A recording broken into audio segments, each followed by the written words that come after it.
2023년 3월 고1 모의고사 현대시 세트 좀 시작해볼게. 첫 번째, 이제 시가 고향의 천정이라고 되어 있어. 얘들아, 이 천정이라는 말이 하늘천의 우물정 이렇게 써서 하늘이야, 하늘. 고향의 하늘 이렇게 그냥 해석해주면 되고, 내용이 뭔지 좀 알고 가자. 내용을 먼저 내가 여기 밑에 정리를 해줄 테니까 내용을 한번 볼게. 1번 내용이야. 어떤 내용이냐면 1년에서 과거 장면을 회상하고 있어. 과거에 메밀밭이 있는 밭둑에서 화자는 놀고 있어. 어린 아이 화자인 거야. 유년 시절에 메밀밭이 있는 밭둑에서 막 놀고 있고, 할머니는 메밀을 꺾고 계셨다 이렇게 나와. 그러면서 할머니가 화자를 눈으로 이렇게 봐주고 있는 거지. 할머니의 보살핌을 받던 그런 과거의 모습을 화자가 회상을 해. 그리고 나서 시간이 쭉 흘러. 시간이 흘러서 할머니도 돌아가시고 자기도 그냥 별 생각 없이 모든 걸 좀 잊고 지냈어. 그러다가 이제 오늘이 된 거야. 오늘 이제 현재야. 화자가 마당에 누워서 무엇을 보냐면 하늘을 보는 거야. 마당에서 이제 하늘을 보는데 그 하늘에 뭐가 있냐면 별도 떠 있어. 어떤 장면인지 상상이 되니? 하늘에 별이 떠 있는데 하늘이 뭘로 보이냐면 얘가 메밀밭으로 보이는 거지. 그냥 이 어떤 시적 화자의 상상적인 모습인 거야. 하늘이 메밀밭으로 보이면서 이 별이 메밀꽃으로 보이는 거야. 아, 메밀밭에 있는 메밀꽃을 할머니께서 여전히 돌보고 계시는구나 이렇게 생각하는 거야. 다시, 할머니는 돌아가셨는데 그냥 돌아가신 게 아니라 메밀밭을 하늘로 그대로 가져가셔서 메밀꽃을 이렇게 보살피면서 결국에는 나를 여전히 돌봐주고 계시는 거구나 하면서 할머니를 생각하는 거야. 여전히 할머니의 사랑은 계속되고 있구나 하면서 할머니를 떠올리게 돼. 이게 이제 시의 내용이 되는 거야. 그러면 얘가 할머니를 떠올리게 되는 계기가 뭐니? 라고 물었을 때 별이라고 생각하면 돼. 왜냐면 이 별을 보고 메밀꽃이라고 생각을 하거든. 메밀꽃이 하늘에도 피어있네. 그렇다면 할머니께서 나를 여전히 돌봐주고 계시는 거네, 하늘에서. 이렇게 생각을 하는 거여서 이 별이 뭐가 되냐면 회상의 매개체가 될 수 있는 거야. 누구를 회상하는? 할머니를 회상하는 회상의 매개체. 괜찮니? 그러면 얘 주제 뭐냐면 그냥 할머니에 대한 그리움이야. 주제를 한번 써볼게. 주제, 할머니에 대한 생각, 추억과 그리움. 할머니에 대한 추억, 과거에 이랬었지. 플러스 할머니가 그리워. 이렇게. 주제 괜찮지? 세 번째, 성격도 한번 적어볼게. 일단 과거를 회상해. 회고적이겠네? 회고적, 회상적. 그 다음에 하늘에 별이 나오는 순간 시각적이야, 얘들아. 감각적이겠지. 감각적. 그 다음에 별이 나오니까 낭만적이다 이렇게 말해도 상관이 없어. 낭만적. 됐니? 4번 특징도 정리해볼게. 내가 내용을 설명하면서 이미 너희는 이걸 이제 알아야 되거든. 이 시의 시상 전개 방법이 무엇인가 이렇게 물었어, 너희에게. 그럼 너희 뭐라고 할래? 과거에서 현재로 왔으니까 시간의 흐름이겠지. 시간의 흐름. 그래서 순행적 구성이 되는 거야. 과거에서 현재로. 그 다음에 이 시에서 항상 이제 나올 수 있는 게 아까도 얘기했듯이 시각적인 것, 즉 감각적이다 이러면 맞는 것이다. 그 다음에 세 번째, 요건 시를 보면서 한번 확인할 건데 비읍니다 라는 종결어미가 계속 반복돼. 이 비읍니다 라는 종결어미는 존댓말이잖아. 그치? 높임말. 그래서 우린 이걸 뭐라고 하냐면 경어체라고 해. 경어체. 경어체가 반복되니까 당연히 운율이 형성된다. 같은 종결어미를 반복하여 이런 얘기가 나오면 맞는 거야. 비읍니다 때문에. 그 다음에 별의 기능. 이 시에서 별의 기능이 무엇인가? 라고 하면 너희 뭐라고 할래? 아까 내가 다 얘기했는데 해상의 매개체 이러면 되겠지. 해상의 매개체. 괜찮아? 요걸 토대로 시를 한번 확인해보자.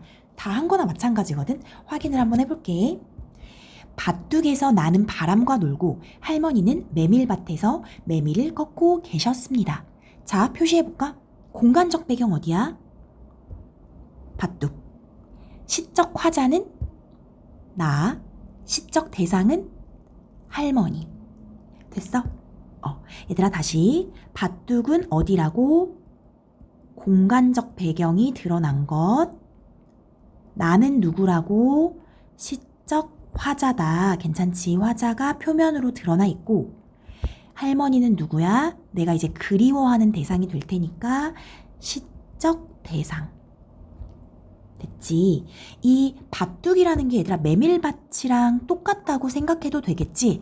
할머니는 메밀밭에서 메밀을 꺾고 계셨고 나는 그 메밀밭둑에서 놀고 있는 상황인 거야. 그래서 얘는 뭐냐면 이제 과거 회상이 되겠지. 과거 회상. 과거에 이런 일이 있었다. 계속 늦여름의 하늘빛이 메밀꽃 위에 빛나고 메밀꽃 사이사이로 할머니는 나와 바람의 장난을 살피셨습니다. 얘들아 계절적 배경 보이지? 늦여름 괜찮니? 공간적 배경도 나와 있고 시간적 배경도 있다고 봐도 되는 거겠지. 계절이라는 것이 결국 시간이니까. 그래서 계절적 배경이 드러나 있어. 그리고 여기 뭐라고 되어 있냐면 하늘빛이 메밀꽃 위에 빛나고 있어. 이렇게 지금 얘기를 하고 있어. 이거 일종의 배경 묘사야. 메밀꽃 위에 하늘이 펼쳐져 있어. 이런 얘기니까 배경 묘사를 했고 꽃이 나왔고 하늘빛 나왔으니까 감각적, 즉 시각적으로 배경을 묘사하고 있다. 괜찮지? 내가 이거 아까 시각적이라고 했었잖아. 이런 부분에 다 시각적이 녹아 있다고 생각하면 돼. 그리고 메밀꽃 사이사이로 할머니 메밀밭에서 메밀을 막 꺾고 있잖아. 그러면서 이제 메밀꽃이 피어 있는데 그 사이사이로 할머니는 가끔 나와 바람의 장난을 살피셨습니다. 할머니가 지금 뭐 하고 있는 거냐면 나를 보살펴주고 있는 거야. 할머니의 보살핌. 나에 대한 할머니의 보살핌. 맞지? 할머니가 나를 보살펴주고 있어. 그리고 하나 더, 할머니가 이렇게 보살펴주고 계신다는 것은 할머니는 나를 사랑하신다는 것이다. 사랑, 할머니의 보살핌과 사랑이 드러나는 구절이야. 됐니? 3년, 해마다 밭둑에서 자라고, 그러니까 밭에서 뛰어놀면서 성장했다라는 거지. 시간이 흘러가고 있는 거네, 성장. 해마다 밭에서 뛰어놀면서 자라고 아주 커서도 덜 자란 나는 늘 그러했습니다만 아주 커서도 덜 자란 나 이렇게 표현했네. 엄청 큰 것 같아. 그런데 아직 덜 자랐어. 얘들아 요거 자체만 보면 이거 역설적 표현이야. 컸는데 덜 자랐다고 했으니까 그치? 그런데 이것의 의미는 뭐냐면 나이는 되게 많이 먹은 것 같지만 그만큼 성숙하지 못했다. 이렇게 해석해도 될까? 우리 그럴 수 있지. 나이는 엄청 먹었지만 정신 연령은 그거보단 낮은 것 같아. 이럴 수 있잖아. 그래서 나이는 자랐지만 나이는 어느 정도 먹었지만 그 나이에 맞게 충분히 성숙하지는 못했다라고 스스로를 인지하고 있는 거야. 충분히 성숙하지는 못했던 나는 늘 그러했습니다만 늘 그러했다는 게 뭘까? 늘 그러했다는 건 해마다 밭둑에서 자랐다 이렇게 봐도 되고 할머니가 나를 늘 살펴주셨다 이래도 상관없을 거야. 그래서 나는 요렇게 해줄게. 할머니가 나를 늘 살펴주셨지만 그러니까 늘 보살핌을 받아왔다. 할머니의 늘 할머니께서 보살피셨다. 보살핌을 받아왔다. 그런데 할머니는 저승으로 가버리시고 할머니가 돌아가신 거지. 할머니의 죽음. 시간이 이제 흘러간 거겠지. 그리고 나도 벌써 몇 년인가 그 일을 까맣게 잊어버린 후 할머니의 죽음이나 할머니가 옛날에 나를 보살펴 주셨다라는 걸 좀 잊고 살았던 거지. 그리고 오늘 저녁 이렇게 됐네. 오늘 저녁. 이것도 일종의 시간적 배경이 되는 거 괜찮겠니? 그러니까 여기까지가 일종의 과거라면 여기가 과거, 여기부터 오연이겠지. 오연부터는 이제 현재, 오늘 얘기를 하고 있는 거야. 그래서 과거에서 현재로 내가 순행적인 구성, 즉 시간의 흐름이라는 시상전개 방식이 있다고 얘기를 했지. 오늘 저녁에 멍석을 폈어. 그리고 마당에 누웠어. 또 다른 공간적 배경이네. 맞니? 여기가 또 다른 공간적 배경. 과거의 공간적 배경은 어디였어? 말해볼래? 메밀밭. 현재의 공간적 배경은 마당이야. 이 마당에 누웠다는 것 자체가 뭐냐면 마당에 누워서 아까 내가 뭘 본다고 했니? 하늘을 본다 그랬지. 하늘을 보면서 결국 할머니 생각하거든. 즉 마당에 눕는다는 것 자체가 할머니를 회상하는 계기가 되는 거겠지. 할머니를 회상하게 되는 계기. 만약에 그리움의 대상을 회상하는 계기가 되는 행동을 찾아라고 하면 뭐라고 하면 돼? 마당에 눕는다 이렇게. 됐니? 자, 중요한 부분이 이제 나온다. 온 하늘 가득 별로 피어있는 어릴 적 메밀꽃. 하늘에 뭐가 보여? 별이 보이거든? 근데 그 별이 뭘로 보여? 메밀꽃으로 보여. 이렇게 얘기를 하고 있는 거야. 자, 봐봐. 메밀꽃이 진짜 하늘에 있는 건 아닐 거 아니야.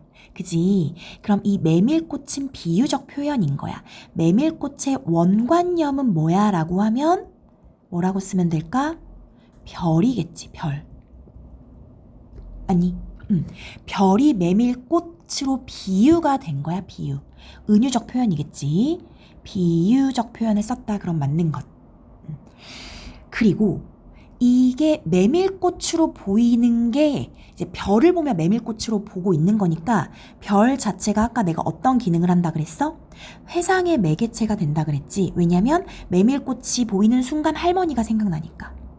회상의 매개체. 됐어? 자, 그럼 이 부분은 뭐냐면 밤하늘의 경관을 묘사하고 있는 거야. 밤하늘의 경관. 밤하늘의 모습, 경관, 뭐 이런 것들을 묘사하고 있는 것. 하늘에 별이 있다. 이렇게. 즉, 다시 얘기하면 하늘의 별을 보고 뭐를 떠올렸다? 메밀꽃을 떠올렸다. 이렇게 생각하면 되는 거야. 됐어?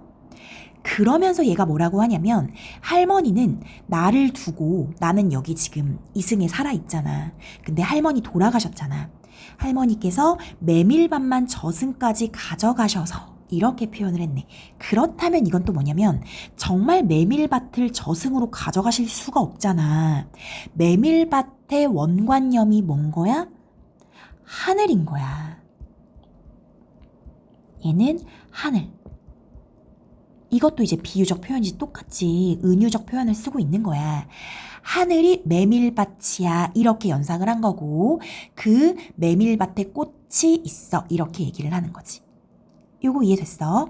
여기 비유를 잘 이해하면 될 것 같아. 그래서 저승까지 가져가셔서 날마다 저녁이면 메밀밭을 매시면서 메밀꽃 사이사이로 나를 살피고 계셨습니다. 그러니까 여태까지 이제 할머니가 돌아가시고 할머니의 보살핌이 끝난 줄 알았는데 그게 아니었던 거야. 할머니께서 날마다 하늘에서 나를 살피고 있었던 거야. 이렇게 얘가 생각하는 거지. 그래서 이때 이제 화자가 한 인식은 뭐냐면 할머니가 나를 지금도 보살피고 계신다. 하늘에서 나를 봐주고 있던 거야. 이렇게 생각을 한 거야. 할머니가 나를 지금도 보살피심. 그럼 무엇을 느꼈다는 거야? 돌아가신 할머니의 사랑이 여전히 있어. 할머니의 사랑은 여전히 남아있어. 이렇게 생각을 하게 된 거겠지. 이런 시야. 안 어렵지? 괜찮지? 자, 얘들아, 여기서 아까 전에 내가 말했던 그 우리 경어체 한번 찾아볼까? 경어체? 어디 경어체? 여기 비읍니다. 1년에. 2년에도 비읍니다. 그 다음에 마지막 년에도 비읍니다 하고 경어체를 사용해서 운율을 형성하고 있다. 괜찮겠지? 그 다음에 회상의 매개체 다 보면 되고 별 같은 게 있다는 것 자체가 이미 시각적이다. 이렇게 생각하면 되겠어. 어때? 안 어렵지? 자, 그러면 그 다음 시 한번 볼게. 그 다음은 손택수의 밤물 눈금이라는 시. 이것도 보자. 이 밤물 눈금이 뭐냐면 너네 밥을 지어봤니? 모르겠네. 너희가 쌀을 씻어가지고 밥을 지어봤는지 내가 모르겠는데 이 쌀을 씻은 다음에 밥을 지을 때 물을 넣어야 되잖아. 근데 이제 물의 양이 어느 정도 해야 되는지 이런 밥을 지을 때 물을 어느 정도 넣어야 되는지 알려주는 눈금이라고 생각하면 돼. 알겠지? 밥물의 눈금 그냥 이렇게 생각하면 돼. 그래서 이 말은 별게 아니라 밥물 눈금이라는 것은 밥 지을 때 적정한 물의 양을 알려주는 눈금. 적정한 물 양을 알려주는 눈금을 밥물 눈금이라고 한다. 이렇게 생각을 해주면 되고 이 시도 내용을 한번 먼저 보고 가자. 얘 내용은 뭐냐면은 화자가 밥을 짓고 있는 거야. 그래서 지금 밥물 눈금을 찾는 거야. 그러니까 일상적인 행위겠지. 밥물 눈금을 찾는데 얘를 뭐로 생각하냐면 이렇게 손을 넣어가지고 밥에 물의 양을 이제 체크하는데 이게 지금 손가락 어디까지 물이 와야 되나? 아니면 손등에 와야 되나? 이런 식으로 손가락이나 손등 가지고서 지금 이렇게 밥물 눈금을 찾고 있는 상황이야. 괜찮지? 그냥 밥 짓는 상황이다. 이렇게 생각하면 돼. 그런데 이렇게 밥물 눈금을 찾다 보니까 뭐가 생각나냐면 과거가 생각이 나는 거야. 과거 회상. 자연스럽게 과거를 회상하게 돼. 그런데 과거에 어떤 것을 회상하게 되냐면 얘가 어려웠던 과거의 시절이 생각나는 거야. 즉 가난한 어린 시절이 생각이 나. 아, 정말 어렸을 때 가난했었지. 이렇게 과거 회상을 하고, 그리고 내 손을 보니까 얘가 지금 손을 보면서 그런 생각을 하게 되는 거야. 과거에 가난했었기 때문에 자기 손에 가난함이 남아있다라고 생각을 하면서 다시 현재로 돌아와서 현재 나의 가난했던 과거 시절들이 이런 나의 손가락 마디에 새겨 있는 것 같아. 이렇게 생각하는 거야. 손이 늙었어. 이렇게 얘기하면서. 왜 고생하면 좀 이렇게 손이 늙는다고 하잖아. 그래서 얘가 과거를 회상하게 된 거거든. 그러면서 어떻게 얘기하냐면 내가 과거에 힘들었어. 그래서 철이 빨리 들었고 그래서 슬프기도 하지만 그래도 현재의 내 삶이 괜찮아 하면서 자신의 현재의 삶을 긍정하면서 끝나. 현재는 자신의 삶을 긍정. 과거에 가난했지만 괜찮아. 철이 빨리 들었잖아. 성숙했잖아. 이런 식으로 현재 삶을 긍정하면서 끝난다. 이렇게 봐주면 돼. 알겠지? 요런 내용이야. 요런 내용이어서 얘도 보면은 주제가 가난한 과거를 회상하거든. 그리고 자기의 삶에 대한 위안을 하는 거야. 가난한 유년 시절을 회상하고 회상에서 끝나는 게 아니라 현재 삶에 대한 자기 위안을 한다. 이렇게 이게 주제. 세 번째 성격. 얘도 과거 회상을 하네. 회고적이겠지. 회고적. 그리고 얘들아 얘도 이따 감각적인 부분이 나오거든. 감각적. 그래서 이 감각적을 좀 알면 되고, 그러면 이게 앞에 있는 고향의 천정이랑 세트 지문이잖아. 그치? 세트 지문이면 둘 사이에 공통점, 차이점 이렇게 분명히 물어본단 말이야. 공통점이 벌써 보여야 돼. 회고적이면서 감각적이다. 그치? 둘 다 과거를 회상하고 그 다음에 감각적인 부분이 나온다는 것. 이게 두 개의 공통점이라는 걸 좀 생각을 해주면 되고, 네 번째 특징 적어볼게. 1번 일상적인 행위에서 유년을 회상해. 일상적인 행위가 뭐였어? 밥 짓는 행위겠지. 밥 짓는 일상적 행위에서 유년을 회상한다. 괜찮니? 두 번째는 이게 앞에 있는 고향의 천정이랑 조금 다른 점이 뭐냐면, 고향의 천정은 과거에서 현재였거든. 과거 회상에서 시작해서 바로 현재였는데, 얘는 좀 달라. 현재에서 시작해. 밥을 짓는 행위. 그러다가 과거 회상을 해주고 다시 현재로 와서 자기의 삶을 긍정해. 다르지. 이런 걸 뭐라고 하냐면 순행적이 아니야. 역순행적 구성이 되는 거겠지. 똑같이 시간의 흐름이 드러나지만 고향의 천정은 시간의 흐름이 순행적으로 드러나고 이 반물 눈금은 역순행적으로 드러난다고. 요거 이해됐어? 둘 다 시상 전개 방식에서 시간의 흐름이 드러나. 그런데 시간의 흐름이 드러나는 게 순행적이냐 역순행적이냐는 차이가 있다. 순행은 뭐냐면 시간의 흐름이 그대로 드러나야 되니까 과거에서 현재로 왔고, 여기서 이제 역순행적은 현재였다가 과거였다가 다시 현재로 오는 시간의 순서가 바뀌어 있으면 역순행적이야. 그래서 이렇게 봐주면 돼.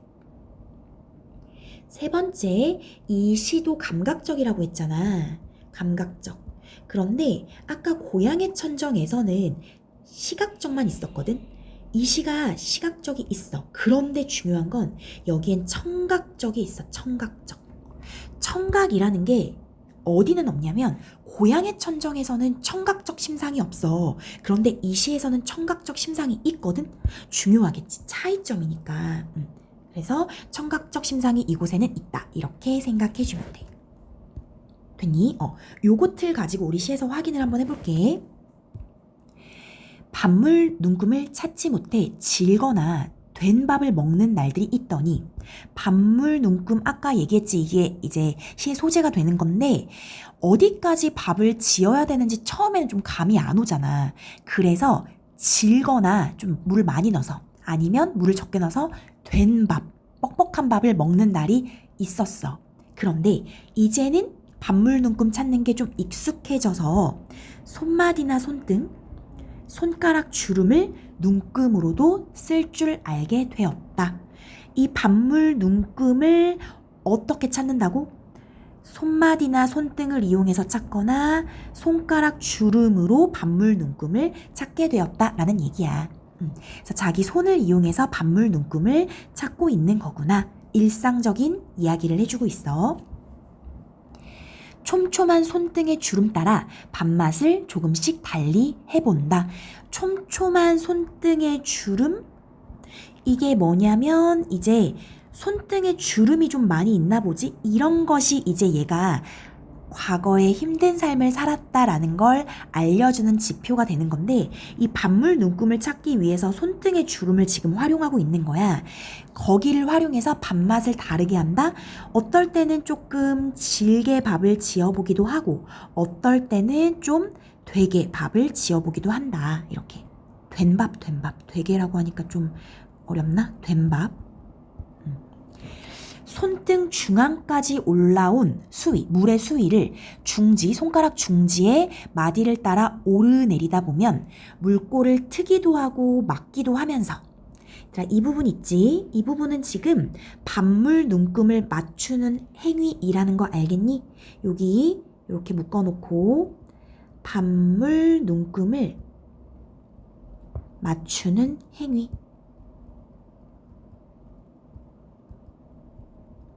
밥물 눈금을 맞추기 위해서 물을 이렇게 왔다 갔다 하면서 논에 물을 보던 할아버지 생각도 나고 갑자기 다른 생각을 하게 되네. 그치? 여기부터가 이제 과거 회상이야. 물꼬를 트고 막으면서, 그러니까 내 손에 있는 반물 눈금의 어떤 물의 양을 위해서 물을 트기도 막기도 하면서 이렇게 논을 갑자기 생각하게 되는 거지. 그래서 논에 물을 보러 가던 할아버지 생각이 났어. 과거 회상 첫 번째. 저녁 때가 되면 한 끼라도 아껴보자 해서 친구 집에 마시를 가던 소년의 저녁도 떠오른다. 이렇게 얘기했네. 자, 할아버지 생각, 소년의 저녁, 이게 두 개 다 뭐야? 과거를 회상하는 거지. 요렇게 세 행을 묶으면 될 것 같아. 요렇게 세 행을 묶어서 여기가 바로 과거 회상이다.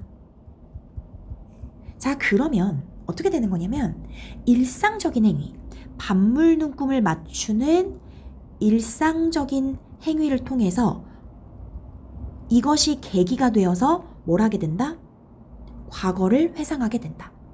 그러면 과거를 회상하게 되는 계기가 뭐야? 라고 물으면 너희 뭐라고 말할래? 반물 눈금을 맞추는 행위, 이런 일상적 행위. 괜찮지? 그래서 할아버지 생각도 나는데 여기서 중요한 게 이거야. 저녁 때가 되면 한 끼라도 아껴보자 싶어서 친구 집에 밥을 얻어먹으러 가는 거야. 친구 집에 놀러 가는 거지.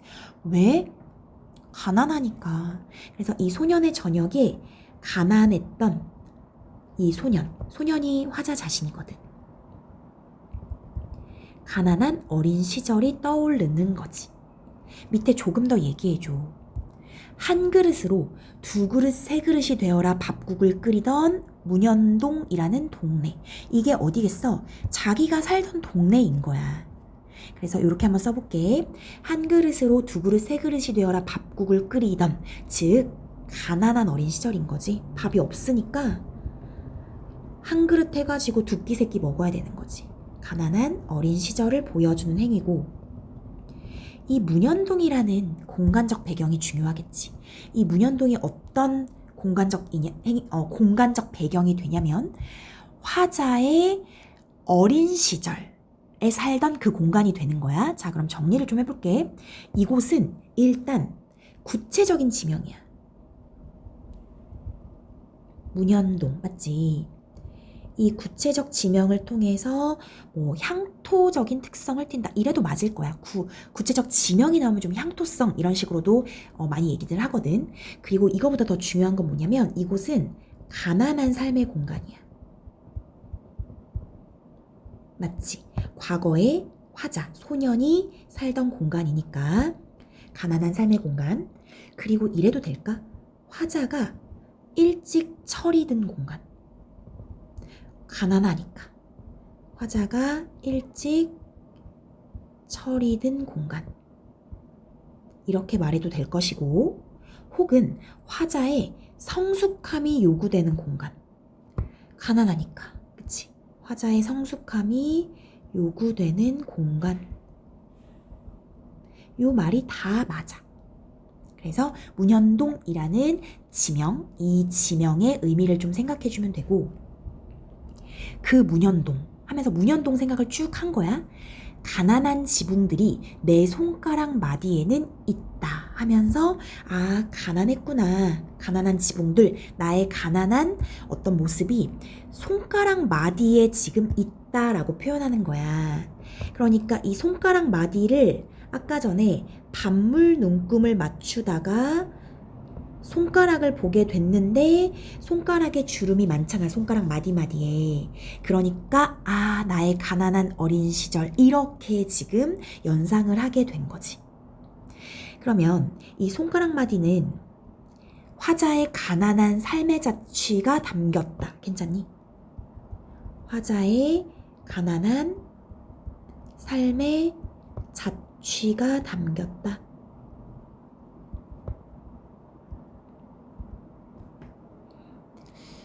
일찍 철이 들어서 슬픈 귓속으로 봉지살 탈탈 터는 소리라도 들려올 듯 나오네. 또 일찍 철이 들어서 슬프다, 이렇게.